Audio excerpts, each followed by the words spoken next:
कडुलिंब जे सहजासहजी आपल्याला मिळतं, तर त्याचे खूप सारे फायदे आहेत। बघा, आपल्याकडे हे पूर्वी घराजवळ आपण गावाकडे बघत असू तर एकतरी कडुलिंबाचं झाड असायचं।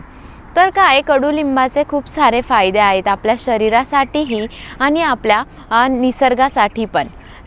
कडुलिंबाचं जे कडुलिंब आहे त्याच्यामुळे जे पोल्युशन असतं ते कमी होण्यासाठी मदत होते। तसंच कडुलिंबाच्या ज्या काड्या आहेत त्या आपण आपला टीथ क्लीन करण्यासाठी आपण वापरू शकतो। त्याचा आपल्या टीथसाठी खूप चांगला फायदा होतो।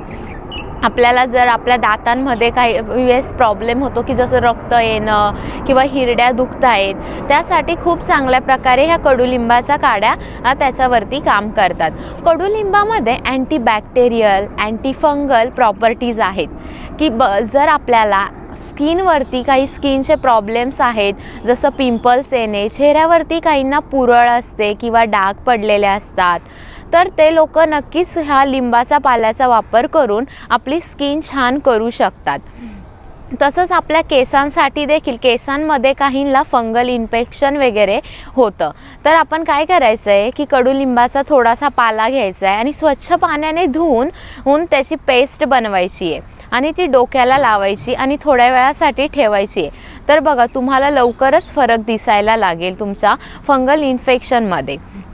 तसंच कडुलिंबामध्ये हे अँटीबॅक्टेरियल प्रॉपर्टी असल्यामुळे आपण जर कडुलिंब खातोय, कडुलिंबाचा पाला जर आपण खाल्ला तर तोही आपल्या शरीरासाठी खूप चांगला आहे, तो इम्युनिटी वाढवतो। आणि कडुलिंब हे अँटी डायबेटिक आहे, आपली शुगर लेवल देखील कमी करण्यासाठी मदत करतं। तर असे कडुलिंबाचे अनेक फायदे आहेत। तर प्रयत्न करा की कडुलिंबाचा थोडासा तुम्ही 1 ते 2 चम्मच तुम्ही त्याचा रस पिऊ शकता, किंवा मग तुम्ही पाला जर तुम्हाला तसंच खाणं शक्य असेल तर मग तुम्ही 1, 2 ते 4 पानं खा आणि आपलं स्वास्थ्य सुधरवा।